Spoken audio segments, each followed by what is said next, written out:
매일 복음 말씀 10분 강론입니다. 오늘은 설 명절입니다. 한 해의 첫날로서 우리 민족은 전통적으로 설빔을 하고 말과 행동을 조심하며 한 해 동안 모든 재앙을 피하고 복을 많이 받을 수 있기를 기원합니다. 오늘 우리 전통은 미사를 통해서 그리스도교적으로 더욱 완성됩니다. 조상들에 대한 제사의 의미를 포함해서 하느님께 제사를 올리는 그러한 날이기 때문입니다. 이 제사를 통해서 새해 첫날을 우리 가정과 조상들을 하느님께 봉헌하면서 한 해를 잘 살아갈 수 있도록 은총을 청하겠습니다. 오늘 복음 말씀은 루카복음의 말씀입니다. 루카복음 12장 35절에서 40절의 말씀입니다. 함께 읽겠습니다. 그때 예수님께서 제자들에게 말씀하셨다. 너희는 허리에 띠를 메고 등불을 켜놓고 있어라. 혼인잔치에서 돌아오는 주인이 도착하여 문을 두드리면 곧바로 열어주려고 기다리는 사람처럼 되어라. 행복하여라. 주인이 와서 볼 때에 깨어있는 종들. 내가 진실로 너희에게 말한다. 그 주인은 띠를 메고 그들을 식탁에 앉게 한 다음 그들 곁으로 가서 시중을 들 것이다. 주인이 밤중에 오든 새벽에 오든 종들의 그러한 모습을 보게 되면 그 종들은 행복하다. 이것을 명심하여라. 도둑이 몇 시에 올지 집주인이 알면 자기 집을 뚫고 들어오도록 내버려 두지 않을 것이다. 너희도 준비하고 있어라. 너희가 생각하지도 않은 때에 사람의 아들이 올 것이다. 주님의 말씀입니다. 그리스도님 참여합니다. 네, 여러분들 소방대원들 잘 아시죠? 소방대원들이 과연 평소에도 잘 쉴 수 있을까요? 늘 긴장 상태로 대기해야 되는 분들이죠. 하지만 응급한 일이 없을 때는 소방수들도 낮잠을 잘 수가 있고 휴식할 수 있답니다. 하지만 완전 부장을 하고 잡니다. 옷도 입고 소방차를 즉시 출발할 수 있도록 준비를 단단히 하고 잠을 청해야 한답니다. 오늘 주님께서 오늘 복음에서 말하는 이 준비, 너희는 허리에 띠를 메고 등불을 켜놓고 있어라. 이 말씀은 준비하라고 하는 것이죠. 하지만 오늘 복음을 볼 때에는 단순한 준비가 아니라 허리에 띠를 매라는 것, 허리에 띠를 매라는 것. 그리고 등불을 켜놓으라는 것. 허리에 띠를 매고 등불을 켜놓고 준비를 해야 합니다. 사실은 이러한 응급 상황에서는요, 가장 중요한 것은 속도예요. 소방차들도 속도가 중요하죠. 우리가 응급 상황, CPR이라든가 이렇게 갑자기 재앙이 닥쳤을 때, CPR은 심장마비죠. 이런 것이 가장 중요한 때에 일어나는데 바로 속도가 아주 골든타임이라고 하죠. 움직이는 속도가 아주 필수 불가결한 준비 덕목입니다. 갑자기 발생했을 때의 속도전이 상당히 중요합니다. 이 정글에서도 역시 이러한 경험을 할 수 있을 텐데요. 우리가 살아가는 삶의 본질적인 그러한 놀람과 위험은 늘 배제해 있고 늘 숨겨져 있습니다. 정글에서도 모든 위험 요소에서 가장 위험하게 처해지는 장소는 모든 나무의 뒤쪽이 상당히 위험합니다. 나무 뒤에서 무엇이 나올지 모르거든요. 도시도 정글이에요. 여러분, 우리가 이 시드니라고 하는 대도시에 살고 있지 않습니까? 서울도 그렇고요. 한국도 도시들이 커져 있죠. 도시에서도 위험을 만납니다. 하지만 많은 것들은 미리미리 예고하고 있고 미리미리 그것을 예측할 수 있습니다. 우리 쓰나미라든가 기후재해라든가 사실은 이 코로나 바이러스도 예측이 또 예고가 늘 있었지 않겠습니까? 하지만 분명히 예고가 없는 것이 딱 한 가지가 있습니다. 그 예고가 뭘까요? 한 가지 제외되는 사건의 예고는 죽음의 때를 모른다는 겁니다. 죽음의 시간은 아무도 모른다는 겁니다. 예수님께서도 종말의 때를 하느님만이 안다고 하지 않았습니까? 이것은 가나 혼인잔치에서 어떤 그 근거를 두고 하는 말입니다만은, 언젠가 설교가들은요 늘 죽음과 또 죄와 그 벌, 그것들을 반성하도록 성찰하도록 사람들을 설득하면서 무서운 예를, 공포적인 예를 들곤 하였습니다. 이런 상황에서 우리가 볼 때 오늘 복음을 보면은 등불을 켠 이미지는 우리에게 어떠한 죽음에 대한, 죄와 벌에 대한 어떤 무서운 충고일까요? 그렇지 않습니다. 등불을 켠 이미지는 바로 거룩한 은총의 상징입니다. 등불 자체가 하느님의 사랑이고 빛이지 않겠습니까? 그리스도께서는요 이 여러 가지 경고를 무서운 것으로 주시지 않아요. 그리고 그리스도께서는 공포와 경고를 원하지 않으십니다. 복음서 보세요. 한마디 한마디가 그렇지 않습니다. 오히려 바리사이들 하는 말들이 공포를 주고 지적하고 충조 평판, 충고하고 조언하고 평가하고 판단하지 않습니까? 켜진 등불은 아주 긍정적인 의미입니다. 지금은 이미 영원한 생명을 살아가는 것, 활활 타오르는 불을 의미하는 것이죠. 이같이 그리스도교에서는 죽음도 꺼지는 등불이 아니라 다시 켜지는 등불로 반대로 이해하는 것이죠. 그런 점에서 우리는 이러한 삶 속에서 생명이라는 게 뭐냐, 삶이라는 게 뭐냐 한 질문을 해본다면, 생명이라고 하는 것은 만남의 풍요로움입니다.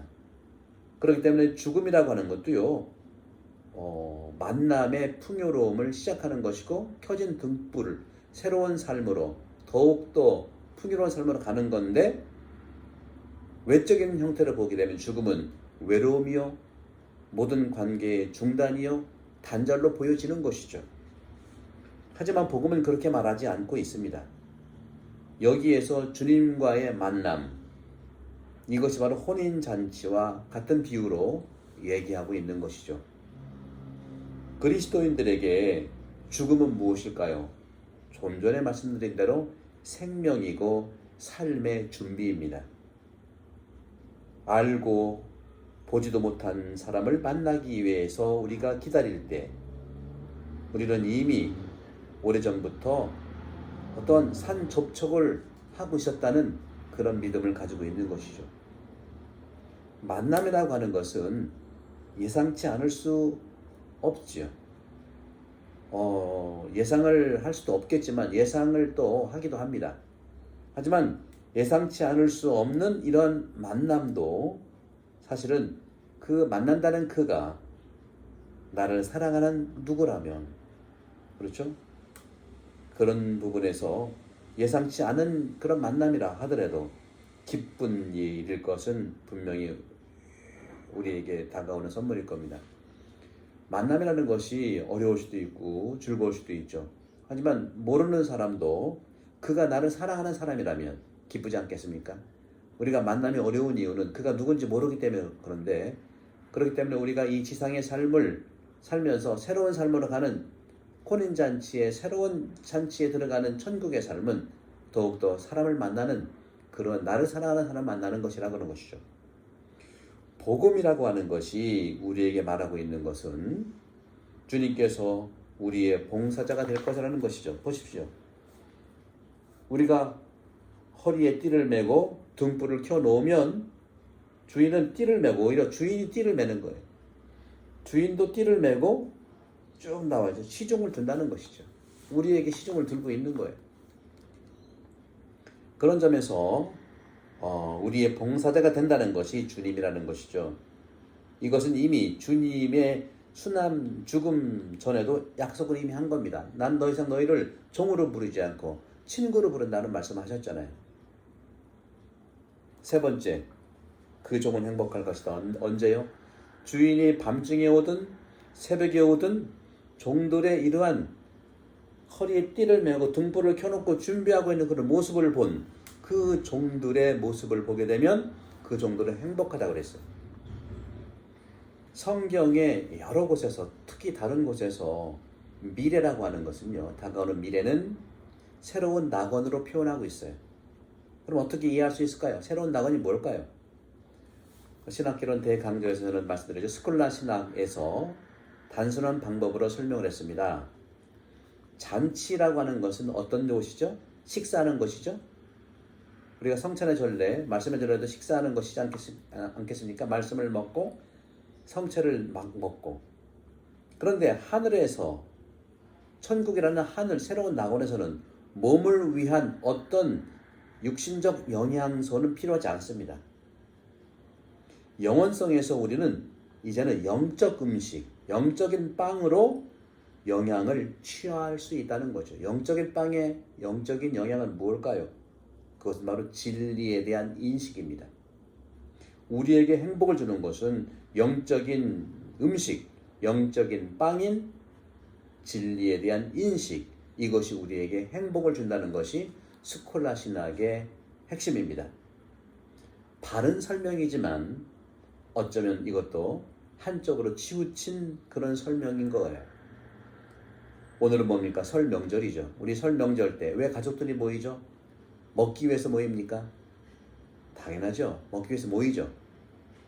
사람들은 오직 먹기 위해서 하지만 잔치에 가는 것은 아닙니다. 그럼 왜 갈까요? 바로 이것은, 먹는 것은요, 천국에 가지 않아도, 가족들을 가지 않아도, 명절이라고 하는 가족을 만나지 않아도, 올해는 코비드 때문에 함께 모일 수 없는 상황이 많지만 집에서도 먹을 수 있기 때문에 그런 거예요. 꼭 굳이 안 가도 집에서, 요즘에는 뭐 시켜서 먹을 수 있고, 그렇죠? 우버를 통해서 먹을 수 있고, 그렇지 않습니까? 그렇기 때문에 특히 부모나 친지나 친구들을 만나기 위해서 가는 것이 바로 천국이고, 바로 성당이고, 가족들을 만나기 위한 명절입니다.